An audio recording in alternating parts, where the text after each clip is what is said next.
Now, CJ, the race issue here, you've already touched on it. It's undeniable when you look at the media's reluctance to properly cover this story. And also undeniable is the fact that the other 5 passengers sitting near the killer were black. They weren't attacked, but as soon as Iryna sat down, she became a target. And the statistical data about black on white crime is now being talked about widely, perhaps for the first time in a long time. Let's hear now from Will Kane on Fox News. I want to show you the actual truth when it comes to crime. The story is about race. Race. Take a look at the black on white crimes, 385,000 in 2023. The white on black crimes, just under 118,000. You see the comparative numerical difference. But now here's what the media actually does. They did what our camera operator just began to do a moment ago. I'm going to step out of the way. I'm going to show you literally what the media does with the camera. They zoom in on this number. This number, devoid of context. CJ, the data shows a white person is around 30 times more likely to be victimised by a black person than the other way around. How much discussion is there about that issue at the moment in America, or the fact that you do have black men of a certain age so heavily overrepresented in the violent crime statistics? You know, there's very little discussion about this issue in America because the left seeks to shut down discussion in America, right? You know, here's the deal. You know, they want to say, let's not make this about race. Let's not bring color into it. In that video, what you see is that man, that perpetrator, that thug, that animal. He says, I got that white girl. He says repeatedly, Rita, I got that white girl. And so it's not us making it about race. It's not Fox News making it about race. It's not any of us weighing in on this terrible tragedy, making it about race. He committed this act because he was motivated by race. And so if you want to call anyone out for racism or so-called racial supremacy, call out the thug who did this. Yeah, absolutely. And again, as you said, if the races were reversed, if you had here a black victim, a white perpetrator, and a white perpetrator referring to the race of the victim, you're telling me people aren't going to be talking about it, they're not going to be noting the racial element. Now, Democrats, including Roy Cooper, are seeking to highlight mental health issues, the lack of policing, but this particular perpetrator had plenty of contact with police, didn't he, CJ?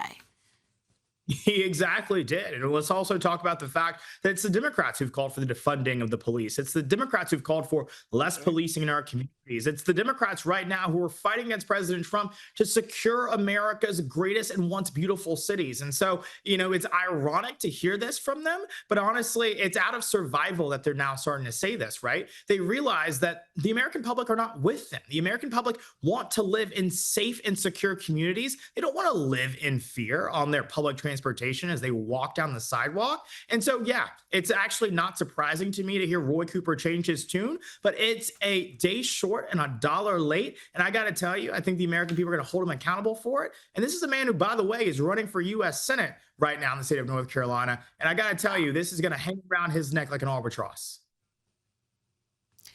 Now, CJ, what is happening with the job data in the US? I saw the Bureau of Labor Statistics revise down the job numbers by some 900,000 for 2024, 2025. How many jobs created under the Biden administration have now been revised away? They never really existed. You know, it's looking like upwards of 1 million. And, you know, similar to the way in which they've cooked the books for the MPD in the city of D.C., where they're reporting less violent crime that's actually then occurring, we're actually seeing the same thing with these BLS statistics, which is absolutely unfortunate, which actually underscores the importance of performing or in confirming, you know, an incredible guy like E.J. Antony, who is a Heritage Foundation scholar, to replace the former Biden appointee who was in the position before. It's actually a shame to see, but I guarantee it's just not surprising at this point. You know, everything the Biden administration did seems to have been in an attempt to cover just how much of a failure their entire political agenda was. To Florida now, and the federal trial of Ryan Ruth, who faces charges for attempting to assassinate President Donald Trump.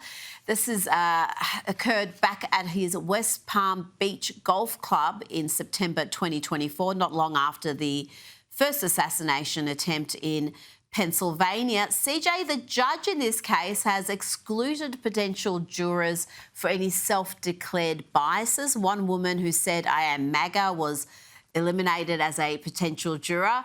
But that does make me wonder how many others are quiet about their affiliations, whatever they may be. And what more do we know about this alleged assassin, Ryan Ruth? It seems like we've learned very little since September 2024. I'm definitely, curious about the political affiliations of those jurors as well, but also too, to your point, who exactly is Ryan Ruth and why was he motivated to do what he did? We haven't heard much about that.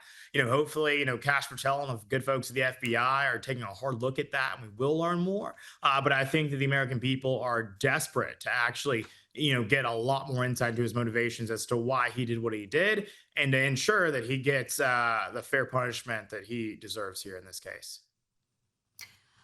His background, his recent history is pretty interesting and perplexing, really, where he got the funds from to do some of the things he was doing when he didn't seem to have any sort of meaningful employment for a period of time. Have you found out anything more about that, or are we hopefully going to get some understanding during the trial? Hopefully we'll get it from the trial. I think that's the thing. I think people are scratching their heads as to exactly how we found the means, how we have the resources to do this, but also to what drove him to do it. He's a very erratic and irate person. Some are saying mental illness, but I think that there is a deep desire to learn more about him and what his motivations were and what his motive was. And so hopefully we will get those answers. But I think, unfortunately, now details are quite scant. Well, we know next to nothing about the Butler attempted assassin who was killed after his assassination attempt against Donald Trump. And it's incredible how little we know about that particular individual. Now, good news for Donald Trump and Melania. Barron is moving back into the White House. And CJ, Barron was invaluable for the Trump camp in helping formulate the strategy to reach young men. He really, I think, served a very important role throughout the election campaign. He encouraged President Trump to go on podcasts of popular personalities, some the president had never heard of before Barron's intervention. And it's worth noting this horrible murder we spoke about in North Carolina would have been on the president's radar much earlier if Barron was around, because the president learnt about it 48 hours after it really went viral on X and other social media platforms. We love having, Barron here, in DC, and we love to see that he's going to be in the White House. I'm going to tell you, this is a guy who has his finger on the pulse of everything that's going on. And so I think he's going to be an invaluable advisor to his father as he navigates, of course, the upcoming years of his presidency. And as you pointed out, he was an integral piece to his return to the White House. And so I think that he'll continue to serve that incredible role. But, again, I think what the president is really leading on right now is doing all that he can to get information from wherever he can, but also to act on it effectively. And already, I think he's taking action to ensure that what happened in Charlotte never happens again. And God bless him for it, because there is no reason that should happen in a civil and polite society at all, anywhere in this country. Well, let's just hope the law and order crackdown that we're hopefully going to see in America's big cities really see some meaningful long-term change, because they have just deteriorated so much. And even as a tourist who goes to the US very regularly, you can see that decay. Each time you visit, those big cities seem to be a little worse.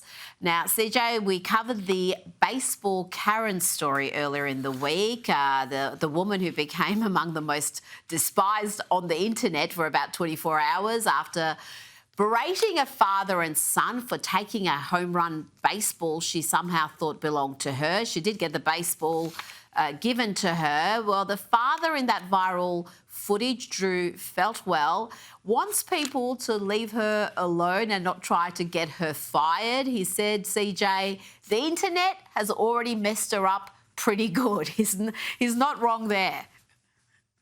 No, he's not wrong, but I will tell you, Rita, he is a better man than me, because I guarantee you, I would have kept that ball and I would have said, keep going. So he, I don't know, maybe he is a better man than me. I'll leave it at that. Well, yes, he's obviously a very charitable person.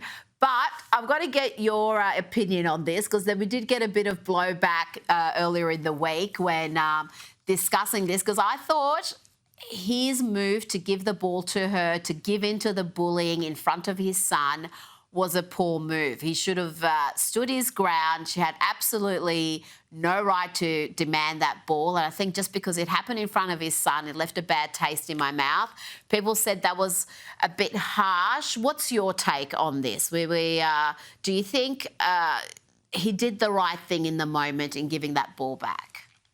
Well, Rita, I guess they're going to have to hate both you and me, because I agree with you. I think he should have kept that ball. I think he should have. I don't know. I don't understand why he gave it back. I think I saw an argument online where it was basically that, it just goes to show that sometimes you can't give people, the attention of the time of day. I think that you also have to show your son when to stand on business and not to relent in the face of someone who is just being unreasonable and absolutely crazy and insane. And that is what I saw in that video. And so I wish he would have kept that ball, and I think his son would have appreciated it. But, of course, everyone has their own parenting style, and I'll leave that to him. Yep, sometimes you've got to stand on business. CJ Pearson, thank you so much for your time tonight. Thank you so much.